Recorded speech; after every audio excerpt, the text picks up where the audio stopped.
안녕하십니까. 인간의 행동과 심리학 두 번째 시간입니다. 오늘은 여러분과 심리학 연구 방법에 대해서 함께 나누고자 합니다. 그 연구 문제 선정에 있어서 남성은 여성보다 더 공격적입니까? 아니면 잠을 충분히 자면 학습 효과가 높아지나요? 이 과학적 질문은 해답의 도출 과정에서 명확하고 세밀하게 기술이 돼야 합니다. 즉, 그래야 연구의 객관성을 띌 수 있다는 거죠. 이 인류는 결국 멸망할 것이다.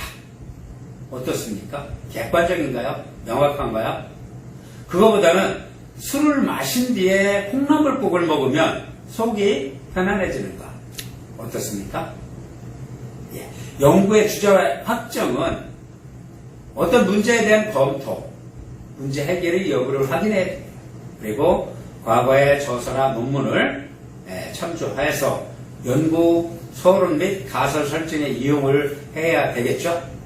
자, 가설 설정과 조작적 정의에는 가설은 둘 또는 그 이상의 변인 간의 관계성에 대한 추측이 있어야 돼요. 즉 구체적이어야 한다는 거죠. 예를 들면 공부 시간이 많을수록 실험 불안은 감소할 것이다. 자, 변이는 측정 가능한 단어여야 합니다. 이 조작적 정의는 어떤 개념을 측정 가능하게 정의해야 하는 것이에요. 공부 시간은 일정 시간 동안 실제 공부한 양. 실험 불안은요. 실험 중에 경험하는 불안에 대한 자기 보고의 측정치를 얘기합니다. 자, 그럼 가설 설정에 있어서 조작적 정의는 변인에 대한 한정된 의미가 있다는 겁니다. 이 반복 연구가 가능해야 되고 변인 측정 방법을 명료하게 기술을 해야 됩니다. 이 연구 방법 결정과 데이터 수집에 있어서 세 가지로 나눌 수 있는데 기술적 연구, 상관관계, 또 실험 연구. 그리고 기술적 연구에는 사례 연구와 자연적 관찰력, 그리고 조사법과 관찰, 설문조사가 있겠죠.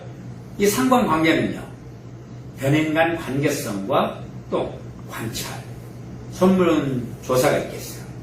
실험 연구는요, 변인 간 인과성과 커스테이션, 그리고 피험자의 반응이 있습니다.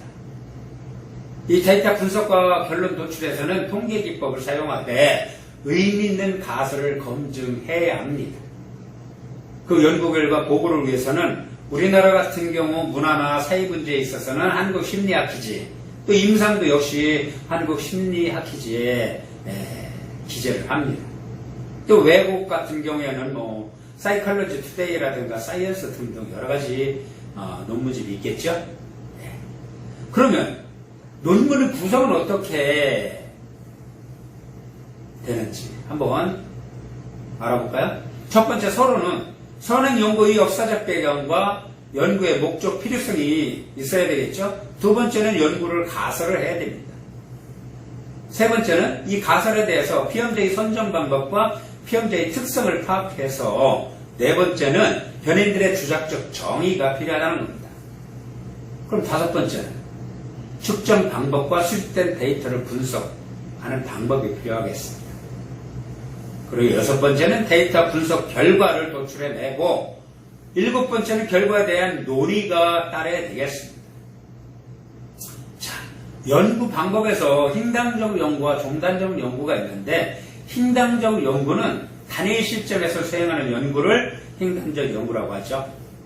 종단적 연구는요, 동일한 대상을 일정 기간 설정해놓고 수행하는 연구를 종단적 연구라고 합니다. 자, 그러면 관계성에 있어서 인과관계와 상관관계가 있을 수 있죠. 상관관계는 정적 상관과 부적 상관이 있을 수 있는데 가령 아이스크림 판매량이 증가할 때에 바다에 고래나 상어가 출몰하는 횟수가 늘었다.